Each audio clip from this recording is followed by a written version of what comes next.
Welcome, Internet, to another episode of CHP Sports with Kenny and Anthony. I am Anthony D'Orazio, and my compatriot on the screen is Kenny Barber. Kenny, how you doing today? Good, man. How's it going, everybody?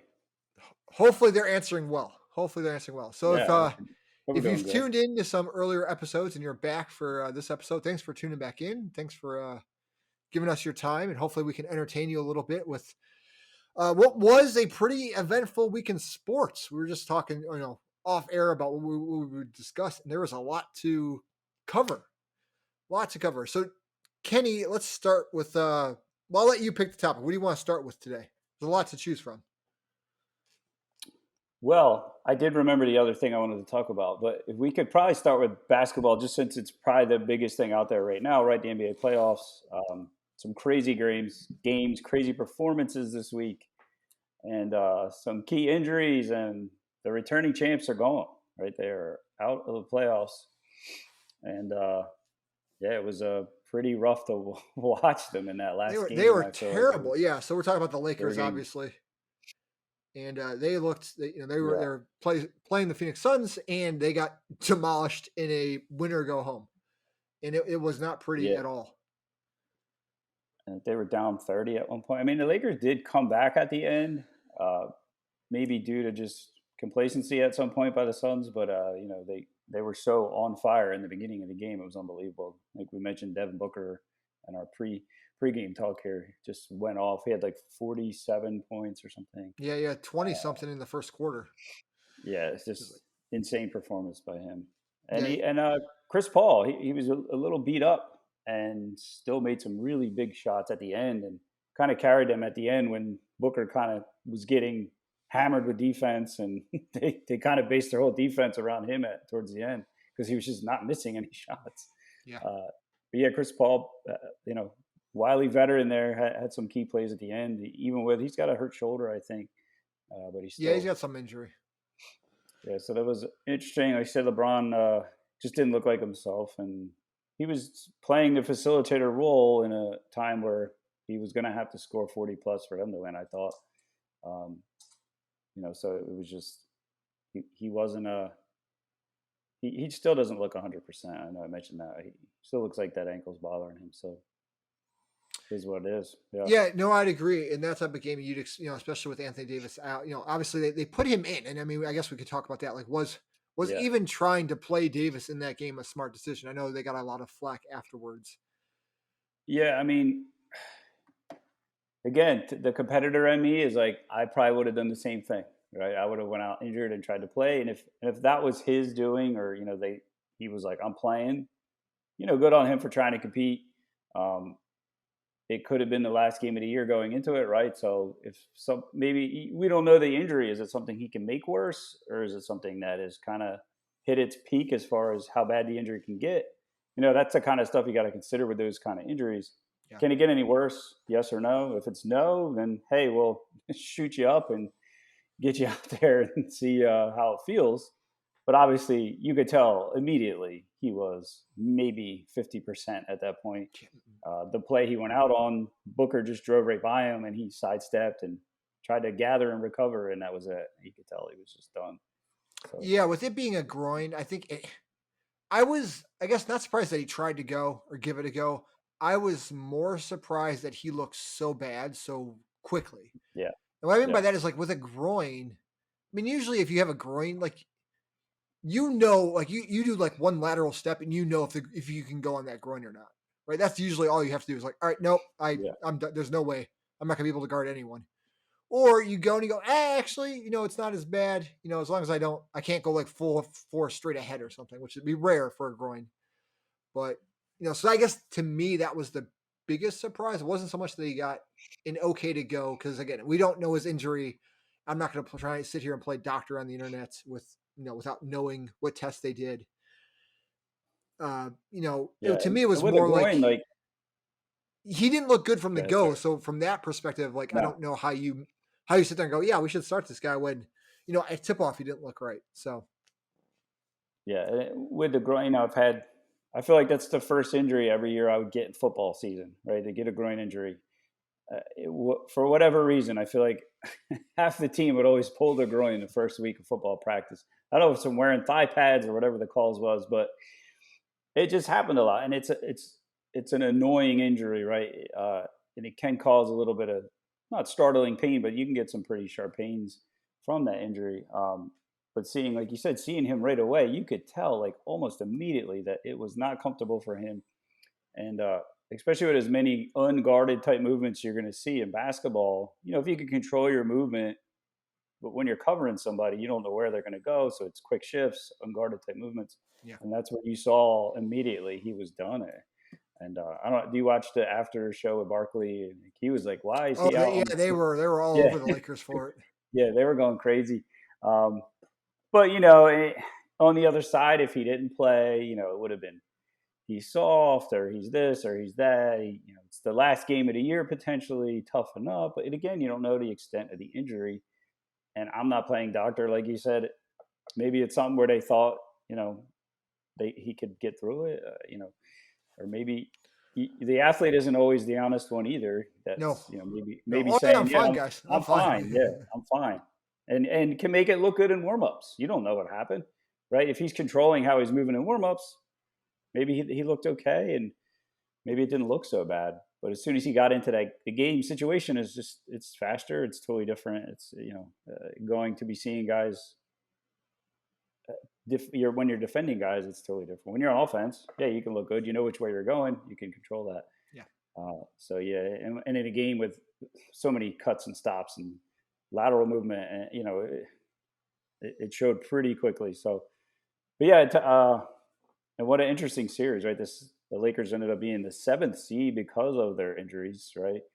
And now they were a legitimate threat. I thought if AD is healthy, and here they are. They're gone, right? Yeah, if AD is healthy and their role players can hit shots, which they did not do this series at all. There were a No. lot of open shots they missed. And I think that was a perfect example of today's NBA where if you can't hit shots, especially the three, you're not going to win. Yeah. Right? The days of with the way they've changed the rules with guarding, the days of playoff games at like 72 to 68 are over, right? That's why all these playoff games are like 120 to 115 or something. You know, Yeah. People 8 love years ago that'd offense. be unheard of. Yeah. Yeah. It's just because that we realize a 3-pointer, a decent look at a 3-pointer is worth more than a half baked mid range jumper. Yeah. So Correct. the Lakers go out. They did not look good going out. You can point to various things as to why they went out, but they didn't look good going out. Dame Lillard, I feel like we should mention him. He puts in one of the all-time great performances. 55 points. He hits literally two buzzer. Under 4 seconds left on the clock to send the game into overtime and then into double overtime. And it's one of those performances where it's so good and he gets no help from his team I think I saw the stat where like in the 2 overtimes the rest of he was whatever, he had like 18 points in overtime or something, like 15 points, the 2 overtimes, and the rest of his team was like shot 1 for 14. It was 7%. I remember it Yeah. was like 7% they shot. And so it's, I guess the question, some people were asking were, do we remember this performance? And a lot of people were saying no because he lost. And I disagree. And the reason I disagree is because he hit 2 buzzer beaters. Like the fact that he hit those 2 buzzer beaters, because those 2 shots will be on every Dame Lillard highlight ever. Because they're not going to not show those, even though they lost the game, right? Because they Yeah. Sends it overtime, sends it in double overtime. It's too, I would argue he's probably the best clutch shooter in NBA history. I don't know who else you put in that conversation. I thought some people will say Kobe, but Kobe, let's be honest, Kobe was a volume shooter at the end of games. Like he dominated Yeah. the Yeah. ball and he missed a lot of effing shots at the end of games, right? Like I don't think he I'm was a. that clutch. He just I always mean, had the ball. yeah. By default, he's going to make some of them, right? Exactly. Yeah. Like he's not a bad player. He's a good player, but like I don't think he's Yeah. I love Kobe. I'm a big MJ fan. He made a lot of huge shots at the end of games. I've mentioned before, I love Curry. I think that's a lot of what he went through this year. He was losing games and hitting 12, 13 3-pointers in one game. Yeah. One of the best games of the year I saw, they played the Celtics, and I think he had 12 threes or something. It was in that crazy streak he was on. And and just going shot for shot. Like it was just him though against the Right. Celtics. That's right. So very similar, right? You got Dame just and imagine if Dame had a guy, McCollum's good, right? But he was clearly not on that night. But imagine if he was on like a Brooklyn type team. I mean, talk about wide open shots. These guys are working so hard to get open, and there's two guys in their face and just denying them the ball, and they're still doing it. Like that's how good they are. And yeah, he's definitely a top five clutch shooter of all time at this point, right? There's no question about that. Whether you put him first or whatever, I think it's basically who you like and who maybe you don't like as much, but he's definitely up there. Uh, no one can argue that at this point. He's just they cold blooded assassin, right? He just there's ice in his veins, man. The guy just nails shots and he kills it, and he really doesn't have much help, and it's tough to see that because you appreciate his loyalty, right? He's trying to stay with that team and make something out of it. But I feel like once they did get to the Western Conference Finals a couple years back, I think so. and I I think think I so. feel like they've slowly regressed since then. Like it hasn't even gotten any better. So you feel for a guy like that who is just trying so hard, and I did mention too a similar performance with. I mean, I think Luka Doncic is one of the brightest stars we have seen in the league in 50 years. I mean, the guy, Yeah, he's very good. unbelievable. And I've seen him do that in games. He has a little help, right? He's got Porzingis down there and a couple other guys. Hardaway, I believe, is decent down Hardaway's been there. playing well. Hardaway's been playing Yeah, very well. so a little help. But this guy, they go to Game 7 with the Clippers, who people have picked to win it the last couple of years or be up there. And the guy throws up 47, 8 rebounds, and 14 assists in Game 7. Takes the Clippers to Game 7. They lose, right? But do we remember that performance? No. Yeah, it's the same type of situation. Those guys are unbelievable, and Dame, he's an old school type of guy in my eyes. He's tough. He plays hard. He hustles. He don't say anything really. He just he makes big shots at end of games. It's just what he does, and shots that you're like, no way, that's going in, and there it goes. So very cool to see. As Paul George says, that's a bad shot. And Dame's response, not for me. Not for him, yeah. Correct. And he's right. He's absolutely right. So that is a bad shot for everyone else. Not for him. That is a good shot for him. Yeah, and he had a couple. Was it last year that he did a couple of the same thing right at the end of the game? Might have been against the 2 years ago is when I think he waved goodbye to the Clippers. That's when he hit the right. Bad shot against Paul George. It was like a step back three from like 32 feet, and then he waved goodbye as it went in. Yeah, you're like at the buzzer to beat him. I see these guys too. They shoot it and they turn around and walk away, and it goes in. I'm like, this is even real. I was a huge NBA guy in the '90s, right? I loved that whole era. Then I kind of got away from it early 2000s, but man, it's exciting times. I feel like in the NBA right now with these so many good players. Like there's a ton of talent in the league. I think there's a lot of talent in the league. I think there's a lot of this. I mean, it's a different game, right? I mean, the '90s were so physical. I mean, they're so physical. The 3-point shot was like an afterthought. Now, now guys are like, you got Dame and Steph that are shooting out to like 35 feet, and they're solid, like good shots. You're like, they pull up from the logo, and you're like, yeah, it's a pretty good shot for him. There wasn't anyone in his face. I don't mind that shot. Yeah, and they cross the half court line. You're waiting for them to shoot at this point, and as a defense, that changes the defense you have to play, right? And how you're playing defense and what you can do offensively because of that. Yeah, the game has completely changed. It's crazy how different it is now, and teams go up 20, 25 points, and the other team's never really out of the game, right? Yeah. Even up 20 or 25.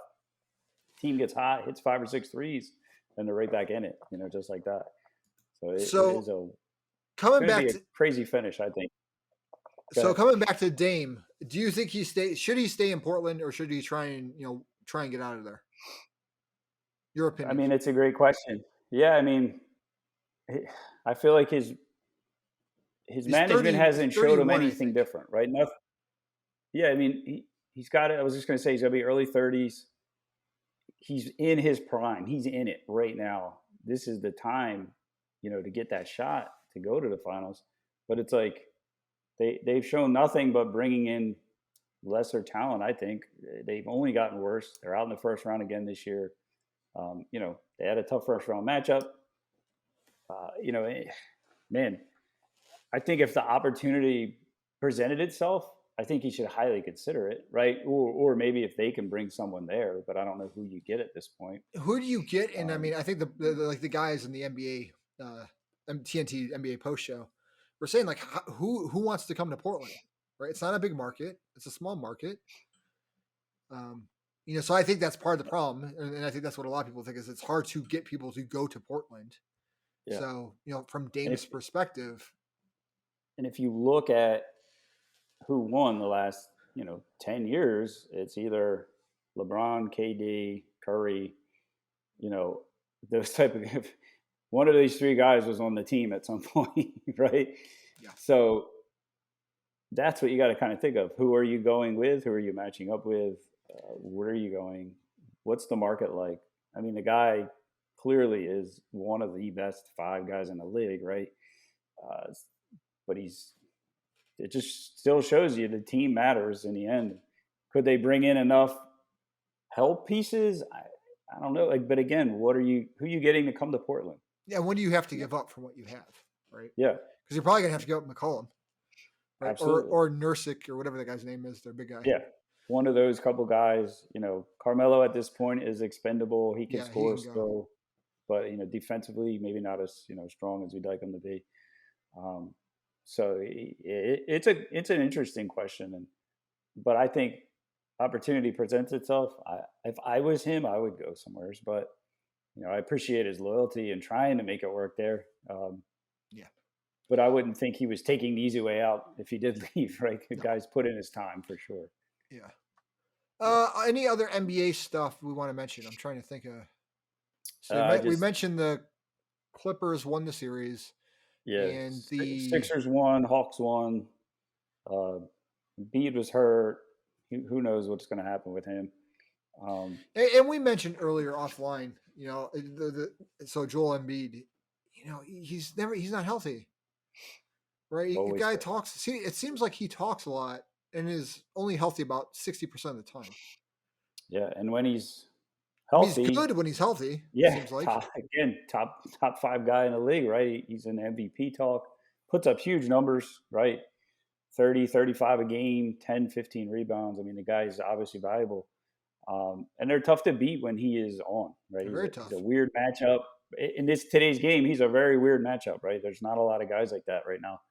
Uh, Atlanta, and I don't know if many people know this, but they were one of the hottest teams coming into the playoffs for the last 2 months of the year or the season. And they were on fire shooting the other night, took a big lead. They were up by 20 or so at halftime. Yeah, I wasn't Sixers did make watching, it. Yeah. but I checked the score and I was like, oh, they're blowing them out, and I like didn't even. I Yeah. checked again like after the game. I was like, I only won by like 2 or 3. Yeah. It was a close game by the end.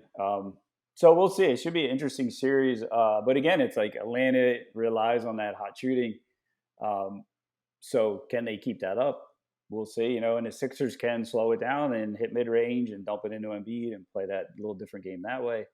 Um, but they also can shoot it with Seth Curry, right? The other one, and Danny Green, and I think the Sixers did a good job bringing in those pieces this year. Those Right. role guys that have hit big shots, and I mean Danny And Green. playoff experience. Like Danny Green was he's been on playoff teams throughout his career. He was on the Cavs when we won, and I think he Yeah, was he's on the been on Spurs for a every. while. Yeah, he's been on He every must team, have 5 championships at something like this that. point. Like, He's he like was just on the Lakers. he's like the Robert Ory of this Yeah, generation. he's the modern day Robert Horry, exactly. So a guy that's been in there, hit big shots, played playoffs. So I think they brought in some good pieces.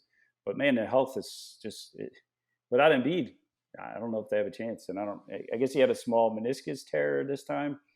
I don't know. I didn't look. Yeah, they said he has a small meniscus tear.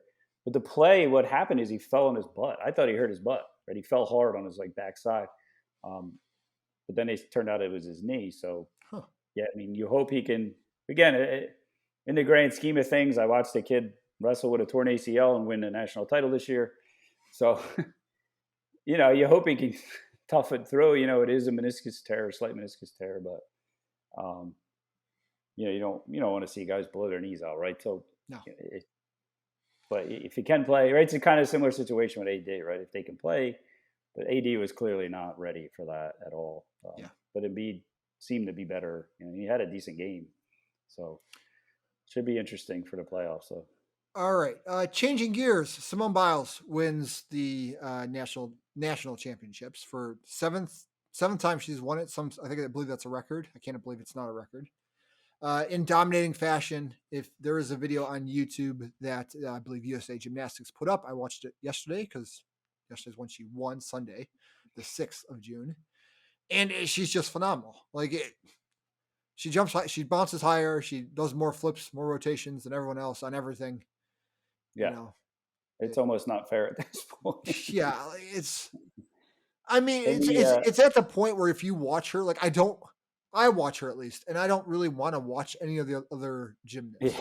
And that's not a slight at them. It's she sets the bar so high, and I'm so not familiar with gymnastics, right? I'm not going to claim I'm an expert in gymnastics, right? I enjoy you know, the athleticism that goes into it. I enjoy watching it, but I don't know the ins and outs of it.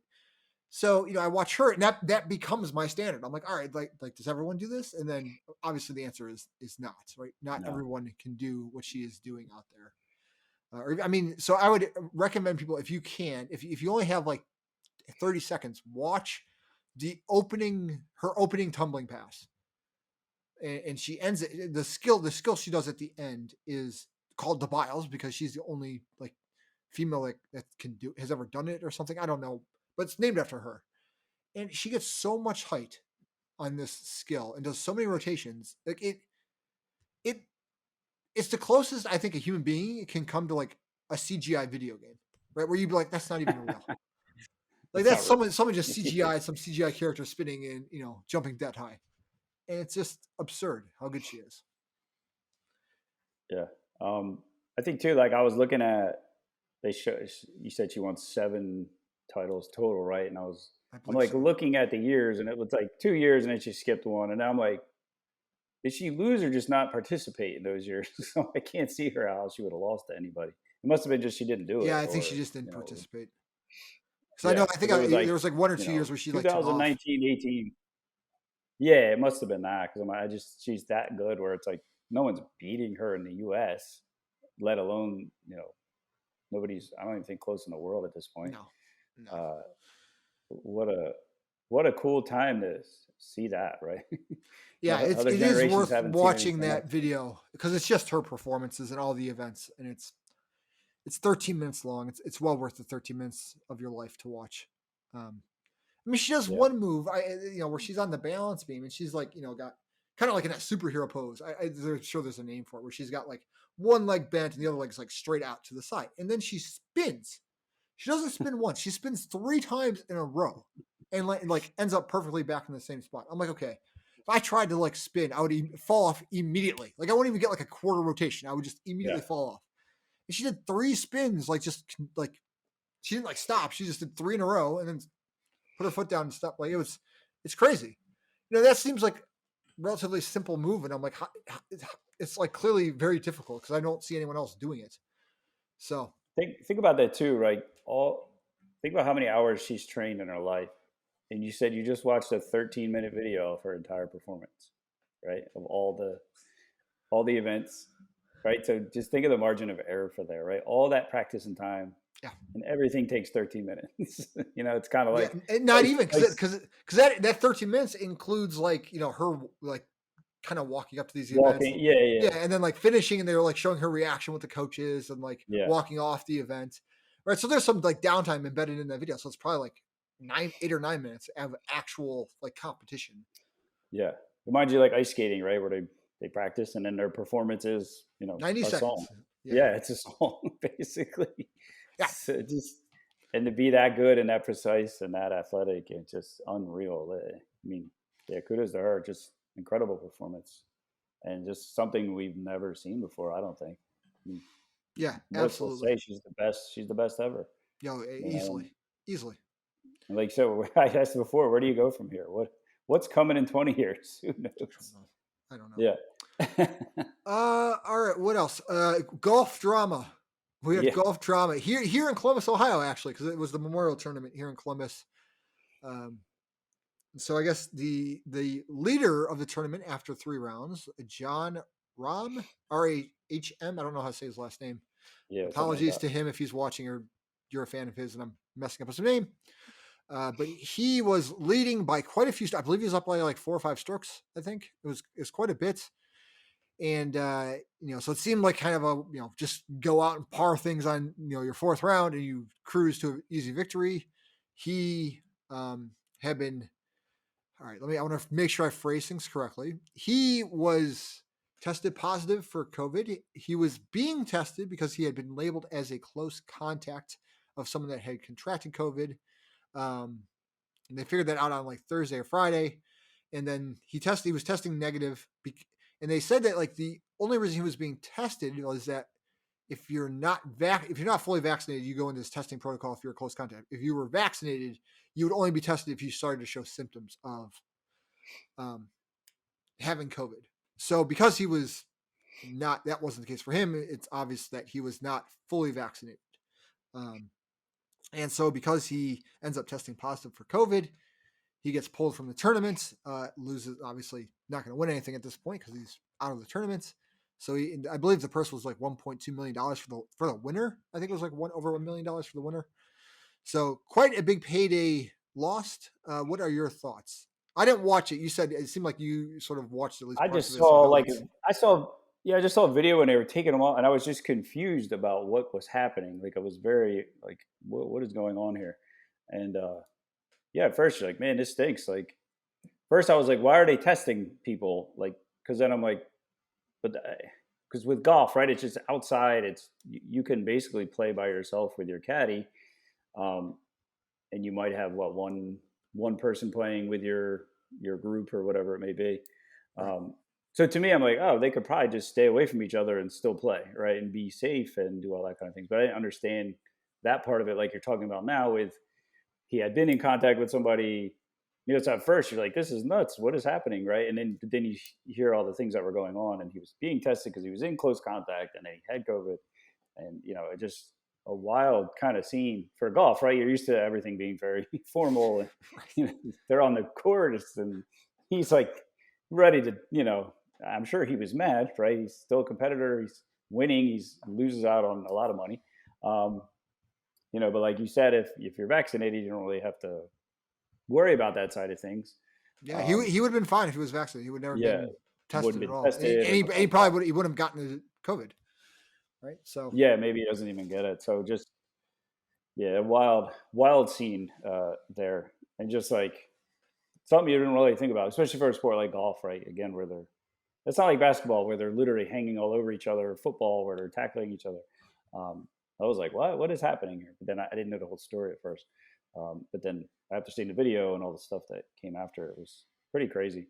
It just shows you again how much it was like when LeBron they said he broke COVID protocol during leading up to the playoffs or something like that. But I'm assuming most of the NBA guys are vaccinated at this point. I would assume so. I mean, who knows? Like, no one wants to say whether or not they're Yeah, vaccinated. yeah, and which that's their business, whatever. But yeah, it was I have mixed just feelings. yeah, I it's mean, I think So to me, it's like if you're let's put it this way: if you're vaccinated, I don't know anyone in my personal life that's like vaccinated that wouldn't say they're not. They wouldn't want to say whether or not they're vaccinated, right? Everyone that's yeah. I vaccinated don't will say I they're don't vaccinated. care. Like I know Yeah, I'm vaccinated. I know you're vaccinated. My wife's vaccinated. And yeah, I know we all got vaccinated as soon as we possibly can because that's what you should do, right? yeah, It's the smart health thing to do. If you're saying you don't want to say whether or not you're vaccinated, that's like implicitly saying you're not vaccinated, I think. Um,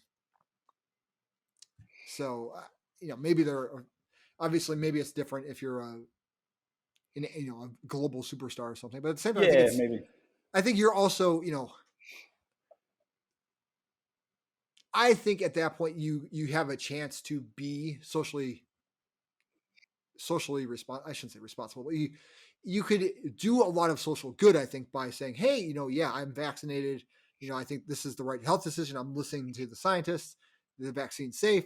Me and my family are vaccinated. Like if you're a big, mega sports star and you say that, like maybe more people will go get vaccinated because of that, right? And that's better for the world as a whole.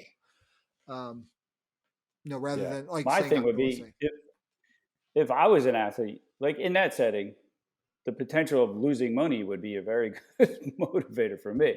And not that it's You just would about the think. money. You would Yeah, but think. if I'm like, okay, let's outweigh the pros and cons, however you feel about the situation with COVID and whatever it may be. If I'm in a tournament and I test positive, I'm out of the tournament. If that's what the rules state, right, then And they do. yeah, maybe that would probably be enough right there for me to just say, you know what, I'm just going to do this. You know, I don't want to be stuck in that situation. I could lose money for my family, right? That but again, it's always easy to be armchair quarterbacks on our end. Uh, you know, Well, I mean, but I don't think in this case it really is a big deal yeah, because yeah, you are vaccinated, right? So like if yeah, you're adding even a monetary incentive on top of that, like it's obviously you're still going to be vaccinated. yeah. So it is and again, it's tough to watch because you're like, man, that sucks. But it's like, well, he could have prevented it, had he done that. So it's Yeah. And tough it's not like situation. we're at a point where the vaccine is still hard to get. It's very easy to get. So Yeah, yeah, so if you're very. watching, go get vaccinated. I am telling you that. I'm speaking on my own behalf, maybe not Kenny's, but I'm telling you go get vaccinated. Right. What else do we have? What else happened this week? I think there was something else we wanted to So cover. the one thing I was trying to remember was the college women's softball. Oh, that's right. That's right. James Madison, yeah, James Madison University is on an incredible run right now. I believe they weren't even ranked, and they knocked off Oklahoma, who Oh is the goodness. number one team in the country. I don't know much about softball, but I know Oklahoma is always like one of the top teams in men's and women's like pitching things. So Oklahoma's offense has like they have like three or four hitters in the middle of their lineup who have unbelievable like video game numbers. Like doesn't even make sense. All right. Like batting 500 with 25 home runs and 80 RBIs in girls, fast pitch softball, which Right. it's tough to hit, man. It Yeah. really Oh is. yeah. Absolutely. And to see those kind of offensive numbers being put up at a Division 1 level, at the top of that Division 1 level. I mean, unbelievable players, and they got shut down by this pitcher from JMU, and they keep winning. And she made this insane play. I think it was Saturday night. Everybody I knew was posting like, "Oh my god!" She like fielded a ball, and the girl it was a bunt or something. She like dove and tugged the girl out, running home. Like this girl's just been like doing everything, and Crazy. Oklahoma can still come back, right? But they lost their one game. But yeah, it's Is it been. double elimination tournament then? Is that how it works? I think it's double in the. I guess they're officially in the World Series now, I believe, because it's like regional, super regional, and then the College World Series. So I believe it's like a double them or like I forget how I'd have to look, but yeah, just some incredible performances. Just especially to imagine coming in unranked and like facing the number one team in the nation and knocking them off, and then continuing to win after that. It's impressive. You get on a run like that. Think of like the Cinderella teams in the NCAA tournament basketball, stuff like that, or you don't even know who they are, and next thing you know, they're beating like Duke or North Carolina or Yeah. something like that. So just pretty cool to see there. Impressive overall performance. And really, it's like her. She's just like, I mean, sure, they're playing defense behind her and scoring when they need to, with some timely hitting. But from what I'm seeing and hearing, she's just dominating, which is cool. It's always fun to watch someone dominate like that. Yeah. No, I think it's always cool to see someone put on a phenomenal performance. Kind of as we talk about earlier with the NBA. Obviously I am. I'm not going to sit here and claim I'm watching women's softball. I'm not. But I do know. I did catch it. Catch a few minutes of it here and there while I was flipping through channels this weekend. So you know, I'm sure there are. It sounds like this is a great performance by this young woman. So kudos to her. Kudos to James Madison. It's pretty phenomenal how far they're getting. I gotta let me look at her name really quick. So, quick question. So, Go this ahead. is not women's softball, but it's related. Something I want to get your, I guess, 10-second, I guess, 2-minute thoughts on. Since you're a baseball guy, well, softball baseball guy, Yeah, MLB. So, obviously, I'm not the biggest baseball person. But obviously, Major League Baseball this year, we're seeing, very few runs, the lots of no hitters, right? And there's all this talk that the pitchers are doctoring the balls to get their spin rates up, and it's kind of this not so open secret in baseball because MLB is like set on a letter that they're not going to do anything Investigate about it. it this. Yeah, they're like they're collecting data this year, so basically you can do whatever you want. So what are your is this? What are your thoughts on it? I guess. I have so many thoughts on this, mainly because I don't really even. I mean, baseball was like my sport, right? I grew up playing baseball my whole life. I played it a little bit in college. I still involved with softball, right? I struggle to even watch baseball now, um, and I don't really think the pitchers are doing anything different now as far as doctoring. I think it's something they've been doing for years. So I don't think that's the difference. Now that said, some of these pitchers are absolute freaks right now. Like, throwing 100 miles an hour, the ball's moving a foot and a half across the plate when you're trying to swing, yada yada. But I think that the home run or outswing is become so big. I think there's not much contact hitters anymore. I think you'll see guys that have 30 home runs and 200 strikeouts on the year. Nobody really hits right. Not that they don't hit right. There's some guys that are great hitters, no matter what. They'll hit 335. Mike Trout's of the world. Guys like that who are just great hitters. Period. But I feel like the overall theme of the league now is home run or strikeout, and it's big swings, launch angle stuff. To put it this way, the guys hit totally different, I think, than how guys did back in the day. Think of like a Tony Gwynn or a Wade Boggs, guys that hit 300 every year. Maybe they only hit 8 or 10 home runs, but they're batting 340, 350 on base a lot. Right. I saw a stat that said, so I follow the Phillies mostly, right? And Bryce Harper is probably the perfect example of this. He's a great player, right? But he's a home runner out type of guy. He does yes, hit for, definitely. yeah, he does hit for some average sometimes. He has at times, but I feel like it's hot or cold. Tony Gwynn one year struck out 15 times in the whole year, and the Phillies as a team struck out 15 times in one game one night. So like that's the difference now, and it's to me it's like I love great pitching, but I also like to see some kind of offense, situational hitting behind the runners, hitting backside. Guys aren't doing this, and that's why the shifts are starting. Right, everyone's shifting now on players because no one can hit the ball the other way. It's a big looping full swing every time, and I'm like, just bunt it down the third baseline. You'll get a double. Yeah, it's I don't understand it, and they try to hit through the shift, and it's not working for a lot of guys. And then they were talking about maybe getting rid of the shift in the league, and I'm like, just be a better hitter, right? Yeah. Learn how to hit the ball the other way. Yeah. Change your swing at some point, or do not change your swing, but adjust, right? I feel like no one's adjusting, and these pitchers are freaks. They're 6'6". Again, they're throwing cut fastballs that are moving a foot and a half across the plate. They're throwing sliders that are breaking guys' bats in half, and then they throw a 80 mile an hour changeup, and the guy's swinging, and he ends up in a dugout when he swings. So I'm not sure it's a pitcher's doctoring the ball thing, because I think that's been going on forever, right?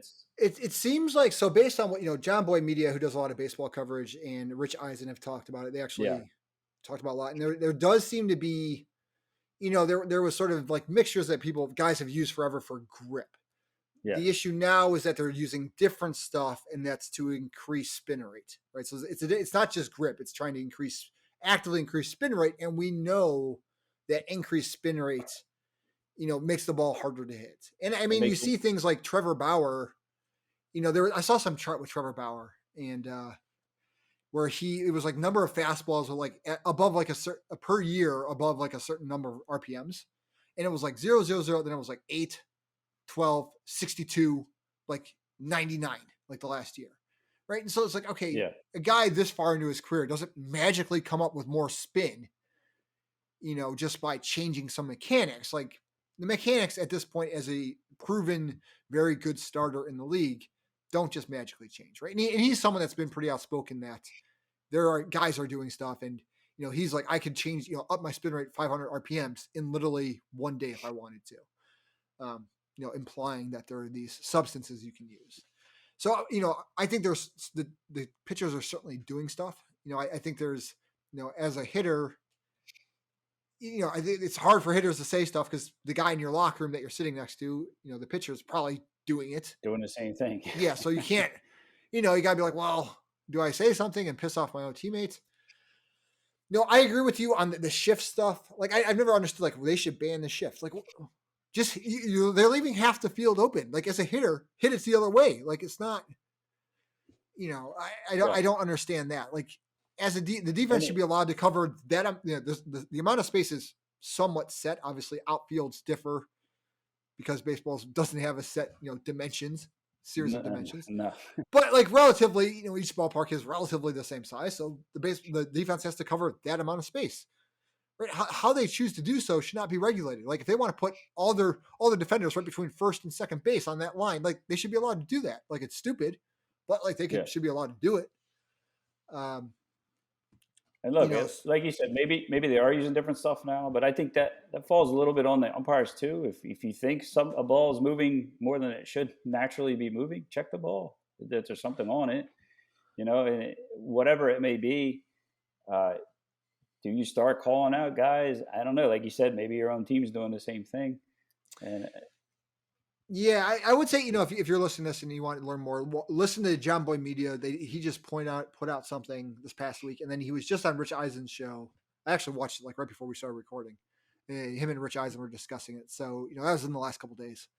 yeah, So I would recommend if you find this topic interesting, go there. He has more in sort of data and yeah, just knows the more about numbers. baseball And than I do. look, it could be a little bit of a combo of both, right? Maybe the hitters are different now. Maybe the pitchers have gotten a little better help, right? So maybe it's a combo of both things. And maybe it's just adding up to some pretty low scoring games and numbers are down.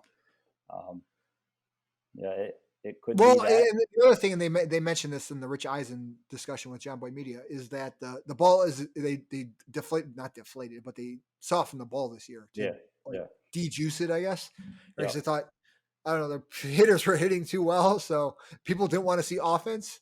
yeah, So baseball, in their infinite wisdom, not learning from the heyday of the steroid era, or yeah, what's happening with NBA basketball, or what's happening with NFL football, that what the fans really want is not more offense. What they want is games of strikeout, strikeout, strikeout. Oh, yeah. solitary home run, strikeout, strikeout, strikeout, strikeout, solitary home run. Yeah, I mean, it's crazy. Like to think about that, right? When was baseball most popular, right? The mid late 90s when everyone was on steroids and guys were hitting 70 home runs. I mean, it was pretty Yeah. simple, you think, to figure out. Uh, How do we get more offense? yeah, let's make the ball dead again. That didn't really make much sense to me this year. They said it wasn't a big change, but maybe that's contributing to it as well. Yeah, I'm sure it is. What So if it's even if it's not a major change, you combine that with everything else. It's like, okay, well, that's what I mean. Maybe it's just a conglomeration, if you will, of everything happening here. And so again, I'm just very uninterested in baseball lately. I don't know why it's happening to me. I've watched baseball my whole life. I was an actual like partial season ticket holder to the Phillies. But then like you said, you look at Harper, a guy like Bryce Harper. He at one point this year he had I don't know 7 or 8 home runs and he had like 12 RBIs. No one was on base, and he's just hitting solo home runs. It's like it's just so different now. And yeah.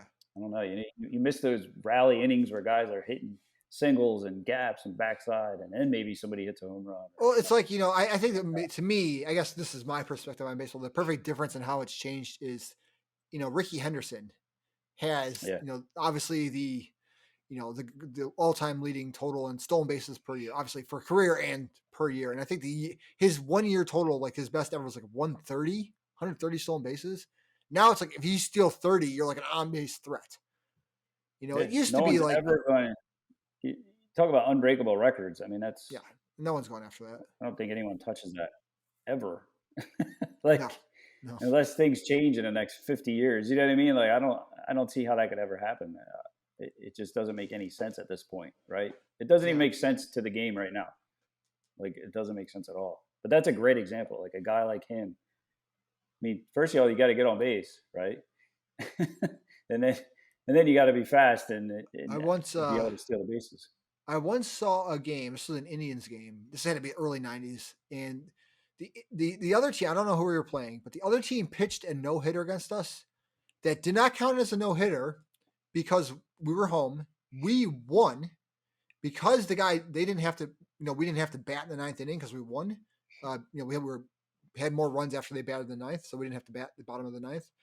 It didn't count as a no hitter for the other team, but they had walked like Alex Cole, who was our leadoff hitter at the time. So this was early '90s before Kenny Lofton. This Yeah. is going way back for a lot of you. Alex Cole gets on base twice. Both times he steals second, steals third, and then like some sort of outfield fly or something drives him home. So I think we won like 2-0 or 2-1, and didn't have a single hit on the day. It was crazy, Yeah. right? But like you don't like. I mean, it's a crazy type of game to ever see. I think I've seen it one at a time where something like that happened, but I mean, you never hear of it now, right? That's like really Yeah, that's odd. rare. The it is rare. Or you get the combo no hitters, right? The pitcher comes in and another pitcher comes Yeah. in, and that's rare too. I feel like you don't see a lot of those. Um, but yeah, baseball has definitely changed in a way that hasn't I haven't liked, I guess. Yeah, But I would agree. I don't think there's a lot of fan interest, right? I mean, yeah, again, I've never been a big baseball fan, which is weird because it was probably my best sport playing, which my dad will always point out to me that, man, I wish you would have loved that sport because it's my yeah, dad's favorite sport. And shout out to my dad if he's watching this. But he used to always push me to do it. I just hated that game, But I think it is. I never found it very exciting, but it is definitely seems like even more. I hate to use the word boring, but to me personally, I found it like even more boring to watch now. yeah. Right? Like Because don't again, get me wrong. Like the skill to hit a baseball is like very impressive. The skill to throw a baseball, like to the extent that those guys throw the baseball, is very impressive. But the game itself is just not entertaining. yeah, You know? it's. I mean, no one. As much as you like to see a good pitcher's duel, in July, maybe not. Maybe you want to see that. In the playoffs, it's different, right? Playoff baseball is totally different. Yeah. Um, When the but stands are packed and everyone's going nuts for every pitch, it's one thing. When it's yeah, middle of July and you're like eating most of the fans, it's a quarter, maybe a quarter full, maybe. it's 96 outside. You just want to see a home run or something, right? You're at the game. You want to see something happening. Yeah. Uh, and I've been to those games, right? When I had tickets, we went to a lot of just Tuesday night games, and sometimes they were some of the best games because next thing you know, it's the 11th inning, it's 10-9. It's a fun game. But with the pitcher duels, it's over in 2.5 hours, and it's 1-0, and no home run. When you go to the game, you want to see a home run, right? It's the most exciting play in baseball. So what did they do? They tried to get rid of more home runs. I don't get it. Yeah, I don't get it. I don't get it. But I still love baseball, and I definitely follow guys that I enjoy watching. If they're on, I'll watch them. And that, again, your Mike Trouts of the world and your Tatises of the world. There's some really talented players out there that I enjoy watching. So yeah, but it's just different. It's a different game, I think. So, but maybe it'll change back. I feel like there's ebbs and flows, right, with sports. So we'll see. Similar to the NBA, right? It's a 3-point league now. It is. Yeah. So this week, what do we got coming up? We got more NBA basketball. We're getting the second round now. So we got second round of NBA basketball this week. What else is happening? I'm sure there's some track and field stuff. The continued baseball season. I know the College World Series, the Women's College World Series, still going on. That'll be wrapping up soon. I still, like I said, I still follow wrestling stuff. They just went to the Pan Am's, the U.S., and just dominated everybody. Gotcha. They killed it there. But Olympics are coming up. Maybe. Yeah, maybe we'll see. We'll see what happens. Yeah, Trayvon. If you follow track and field, Trayvon Bromell dropped a 9.77 wind legal 100 this weekend. So that was, yeah, it's flying. That's flying. Yeah. So that was cool to see. The video's on YouTube. You can find it. We didn't even talk about Mayweather against the Jake, or I don't know which Paul it was, one of the Paul brothers. And I guess I don't have anything to say about it. They made a lot of money, and they'll laugh their way to the bank, both of them. So I guess I Yeah, mean, it was a hug fest from what I was told. There was no yeah, scoring, there was no, winner or loser, it was just a moneymaker. yeah, Floyd probably made $10 million or something, I forget what he made, some crazy number. yeah. I'm not a big fan of Floyd Mayweather, given his Yeah, history of domestic abuse. I don't yeah. support him in any He's, way. uh Not a good he's person. definitely yeah. Not a good person. Um, but yeah, now I think that guy is fighting, another MMA guy next. Forget his Okay. name. Yeah. Yeah. Well, the other Paul brothers fighting, um, yeah, the former welterweight champion from Oh, wait, UFC, yeah, that was it then. Not it Woodley. was the other yeah, Woodley, that's it. So was Yeah, the other brother, sorry. yeah. That should be Yeah, more intriguing. We'll probably comment on that later. All right, right. Kenny. If someone wants to get a hold of you, coaching, whatnot, we have to pay for this podcast. This podcast somehow. How do they do that? Well, on Instagram, I always gotta look. The It's old, K Barber 39 at or K something. Barber 39. Yeah, you remembered it. Um, and yeah, through CHP, doing, mostly CrossFit type coaching, Olympic lifting, stuff like that. Starting soon, right? I was off last week and, took a little bit of, rest and R&R man. relaxation. There Yeah, it you was go. nice. So yeah, on there, I believe they're coming out with new emails for me as well for CHP. So I'll be Yeah, on there. we should be. Yeah, So yeah, you can follow me on Instagram at Durazio Anthony and at Complete Human Performance. Actually, just featured me on Complete Human Performance Instagram. yeah. I So just saw that. That was yeah, nice. you see a nice photo of me, and Yeah. I'll probably repost that. And then I guess people want me to do like a 1,000 pounds lifted with curls, so I'll probably do that for my workout tonight. I'm gonna try Nice. and do it one set. I'm gonna do one set. So see how that goes. Um, yeah, and then you can email me anthony.durazio at completehumanperformance.com. And if like somebody needed to get a hold of Kenny, you can email me and I can get you in touch with him. That we can make it work somehow. Get in contact with one of us, we'll make it work. Put a like below, subscribe, all that fun stuff. Try and help us out. Hopefully, we'll slowly build our little show up from week to week. All right, all. Thanks for watching. Thanks, guys.